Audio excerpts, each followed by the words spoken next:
Greetings, gamers, and welcome to another episode. Today we're talking about Tiger Electronic handhelds.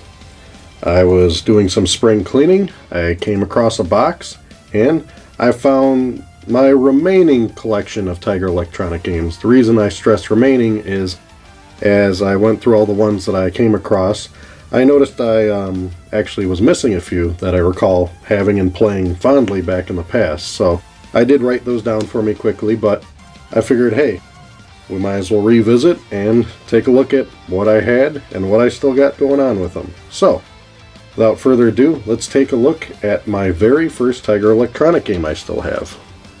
That is Double Dragon. Yeah, Double Dragon on the NES is a fantastic game, very enjoyable. It's unfortunate that it does not support 2 players, which they corrected later down the road, but that's for another time. As far as the Tiger Electronic version, it is quite an interesting feat. It's nowhere near being as good as the NES, but you had limited options back then. So with the Tiger Electronic version, it's pretty straightforward. It's kind of a grind game in my opinion. You're always fighting the same enemy, it seems. You beat them 10 times. After fighting them 10 times, you then go to the next level. Well, what's interesting is I was playing the first level. There's a button that specifically says jump on it. I kept hitting the jump button and nothing was happening, so I just thought it was broke because it's so old. And once I got to the second level, surprisingly I had enough patience to defeat the enemy 10 times to get to the second level. I accidentally hit the jump button and then it worked. So I looked closer on the screen and noticed there's a little heart.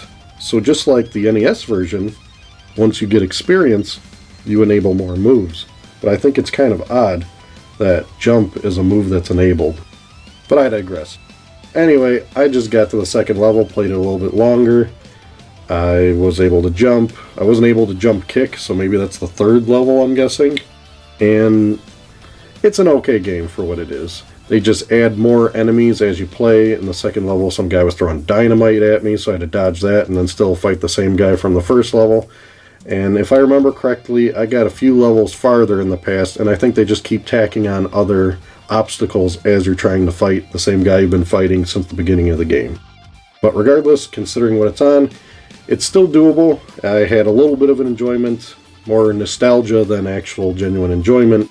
So I wouldn't recommend running out and getting this one, but regardless, a solid Tiger Electronic title, to say the least.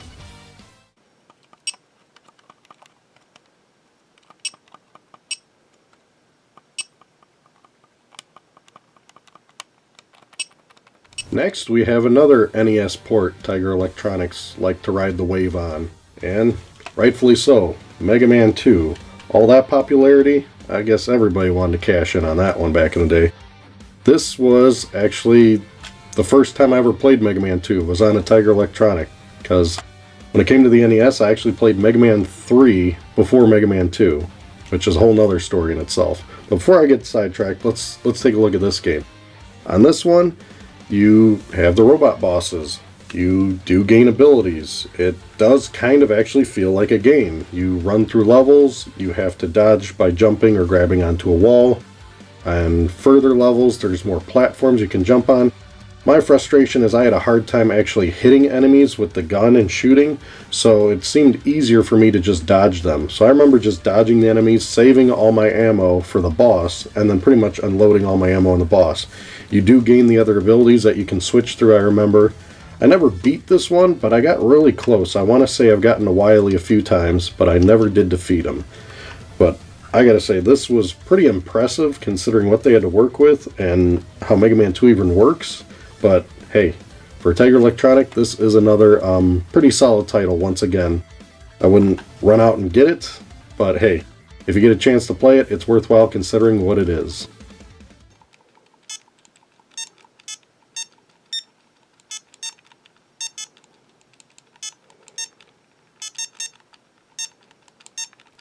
Baseball. Yep, just straight up baseball. This one was pretty fun. I remember having a good time with it.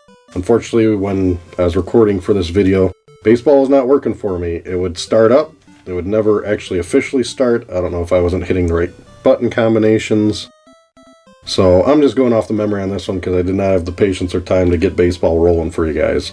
So I do remember it being very straightforward and basic. It's baseball. You remember swinging, catching, the whole 9 yards. I did play it a good fair amount of time because from what I can tell on here, this has got some wear and tear on it. So this one definitely showed some action. For a sport game on a handheld, this is a good go-to for the Tiger Electronic, but you know what? Considering all the other options out there, I probably would have preferred them over this. After baseball, we have football. Let's do, after the American pastime, the next best thing, football. This one is kind of lightly used. Football was alright, but I remember being extremely frustrated because, as you can see, it has the D-pad on the right. I don't know if the designer was left-handed or never played a video game in his entire life, but the D-pad in almost 99% of all setups for video games, it's on the left side. So that was very odd. The game works. It still worked for the video. It was okay. I mean, you're just dodging and running, and then you can actually do a kick once you get closer down the field. It worked fine. It was just kind of tedious going back and forth and dodging. Wasn't much to this one. I actually recall playing baseball more than this one, just because it seemed like you had more going on. And like I said, having the D-pad on the right is a big strike for me on this one.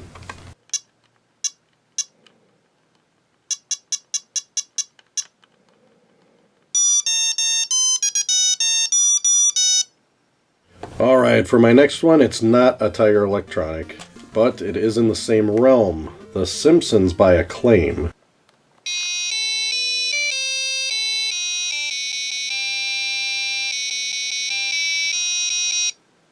Apparently Acclaim had some licensing. I remember them making a lot of Simpson games back in the day for the consoles, and I figured they took that license and wanted to cash out on the LCD craze, because everybody was buying these for some reason back then. They must have been, because they kept making them. So this was actually the best one I played out of all these. It actually felt like a real game, and it's not even a Tiger Electronics, so maybe the problem is Tiger was making these games.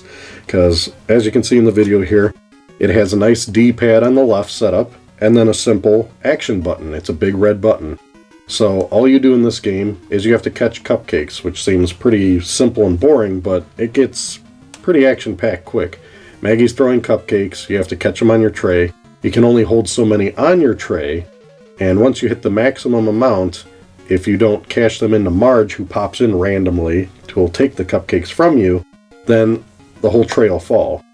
And also, to make it even more aggravating, as Maggie's throwing cupcakes, if you miss them, you lose, and she throws random cupcakes too. So she's throwing her cupcake, and then that random cupcake, or maybe it's her pacifier, I couldn't tell what it is, but if you don't catch that, then you fall and you lose. To add on to all the other craziness, while you're playing and doing all this and keep cashing in your cupcakes, then randomly Homer will just start sitting down. Well, if all the family members start sitting down, you have to immediately get ready to sit down. But at the same time, you have to wait for Maggie to stop throwing cupcakes. So there's a very small window in this game of not getting cupcakes thrown at you, and then sitting down just in time, because if you lose a seat, then you lose again. So all these variables, very odd but entertaining at the same time. I actually recommend this one. If you have to play any of these LCDs that I talk about, even though I have a few more, this would be probably the best one that I experienced, at least for this video.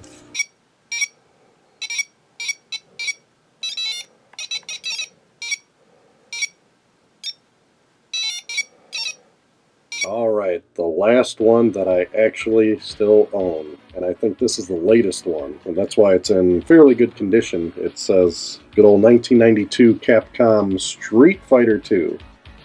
Yeah, if you thought Street Fighter II was ridiculous on a Game Boy, why don't you try playing it on this? You would be crying for the Game Boy version after about 2 minutes of playing it on this. All I can say about this is that it's ambitious.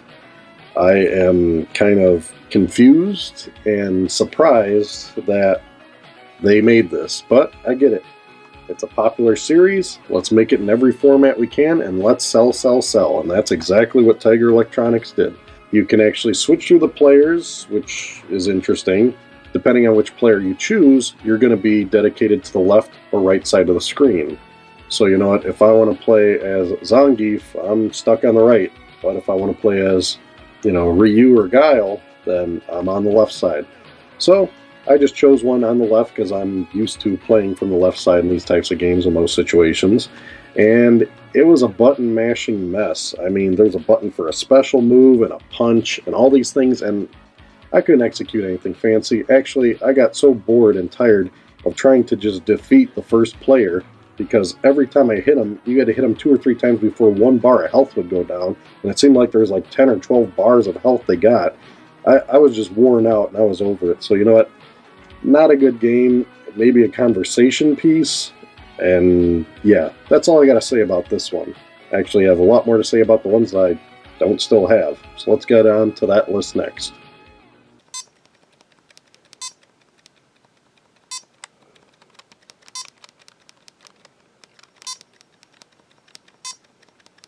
Alright, the next game I want to talk about is one that I remember actually fondly having that I don't have anymore. I do not know where it's at. And that is actually Castlevania 2 Simon's Quest. I never had it on the NES back in the day, but I did have the Tiger Electronic version. And surprisingly, from what I remember, this may have nostalgia goggles, who knows, because I don't have it to play right now. I do remember it being very good. I mean, it had a D-pad, it had a whip mechanic. I remember it was a platformer, bats would come at you, Aquaman would come in up from the bottom of the screen and reach at you, and you had to whip and take them out. And you'd just progress through the game, kind of like a regular platformer in a Tiger Electronic world. And you know what, I actually missed that one, because unfortunately the one that I don't have, it's probably one of the most valuable ones that I could have owned, because it's Castlevania related, so I bet that one actually has some value, where these, not so much. But anyway, I would recommend that one if you get a chance to try it, but that was a fond memory, and I have no clue where it's at now, unfortunately. Now let's talk about one that I remember having, and I know what happened to it. And that is actually Konami's Teenage Mutant Ninja Turtles. Yep, they had a license too, just like all these others, and they wanted to cash in. So Konami didn't use Tiger Electronics, they made it themselves. It just says Konami right on it. And I remember that one being pretty entertaining, or maybe I was just so happy that it was Ninja Turtle related. But regardless, I remember you had to like swim down in a sewer, take out some bad guys, and then you had to save April or something. But regardless, it was a very fun one. I do know what happened to it, unfortunately. I was going through a phase of, how does this work? And when I was going through that phase, I was taking apart everything. For whatever reason, I guess I had one bored afternoon. Ninja Turtles was sitting there in my room, and I said, you know what? Let's take that apart. And that's pretty much what happened to that one. So Ninja Turtles, rest in peace. I remember dissecting that, and it was like a jigsaw puzzle to put back together, which never happened. So yeah, that one's long gone and destroyed. So if that's another one I'd recommend trying to get a hold of or to take a look at, it'd be interesting. At least for myself. Now we finally get to the last one. The last one is actually a watch. A Tiger Electronic Ninja Gaiden watch. Yeah, let's take a game like Ninja Gaiden and port it to not just a handheld Tiger Electronic, let's port it to a Tiger handheld electronic watch. Actually, I think they ported it to both, but I got the watch version for whatever reason. And that was a crazy game to play on a watch. I remember wearing it to school a few times, and it grabbed the attention because you're a little kid. The watch is fairly large. I don't even know how that actually fit on my arm at that age because it was so bulky. And I recall a teacher coming up to me and being like, "What is that?" And I'm just like, "Oh, it's a watch, so, I can tell the time and, set alarms and try to play it off that it's just a nice fancy watch." And then they just kind of passed on going about their business. And then later in the day, I remember in the afternoon, I was passing through the hall and the teacher's like, "Hey, what time is it?" And the problem is with this watch, you got like modes on it. I had it in game mode. You got to like literally switch out of game mode, I recall, and then it'd have the time on there. It wasn't like the time was always on it, because I think the score of the game went where the time was when you weren't in the clock mode. So I'm trying to scramble and get in the clock mode, and then the teacher's like, "Yeah, nice watch." So Obviously, that was the end of being able to wear that watch, because I was probably playing it more than paying attention in class, and once the teacher verified, obviously, it's not much of a watch. That one didn't get much action. I think I just lost that watch, actually. I think I took it off. I didn't wear it to school anymore because it wasn't worth the hassle, or the teacher wouldn't allow me to for whatever reason. And that probably went in a junk drawer and disappeared, because I don't know what happened to it. But regardless, it was an interesting memory. I think it's pretty funny that I was given so many Tiger Electronics throughout my life, and I begged for a Game Boy. I mean, I remember saying, oh man, I'd love a Game Boy, this and that, the mobility. And, you know, now that I look back and we have so many of these Tiger Electronics, let's tally these up. Let's be conservative and say you're spending at least $15 a piece on these. And we got roughly, 10 of them that we talked about here. So you're talking a minimum of $150 worth of merchandise. It's a shame that, however I came across acquiring all these, you just couldn't have had $150 applied to. That could have easily got me a Game Boy and a game. And Game Boy came with Tetris, so heck, I would have just took it all with just Game Boy and Tetris. Would have been more valuable and would probably had more game time than all these put together. But I digress, Be grateful for what you're given when you're a kid. And I think what happened here was I remember a lot of aunts and uncles and different holidays, just random people would give me these. I never asked for these. Not that I'm ungrateful, but I mean, it's just kind of funny that you didn't ever ask for them and they're just like, here you go. But I'm thinking these were probably always at convenience stores, maybe even gas stations. And I could really relate now, being older, thinking to myself, if I was in a position to see a nephew or a relative and it was a kid and I wanted a quick go-to, hey, just get them a portable game. It's like $15-20. They're going to enjoy it. It's something that takes batteries, so kids are going to love it. Anything that takes batteries, yeah, kids love that stuff. But anyway, that was my story about my Tiger Electronic collection. It was kind of fun to go through, share it with you.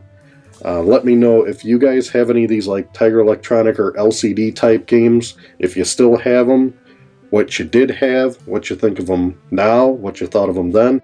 Any type of topic with this, I'd really like to know, because I think it's really funny and surprising what kind of games were actually ported to these systems. The whole 90s is just littered with them. And the games they chose, I don't know what they were thinking. Just like I said, you're putting Street Fighter 2 on there. You're putting Ninja Gaiden on a watch. Just madness. But regardless, let me know what you guys think of my collection. Let me know what you guys remember or may know about Tiger Electronic or LCD gaming. I'd love to know what kind of games you had or still may have. If you can think of an even crazier title that was ported to one of these devices, please share in the comments below, and I'd like to talk to you about it. Till then, I'll see you guys next time.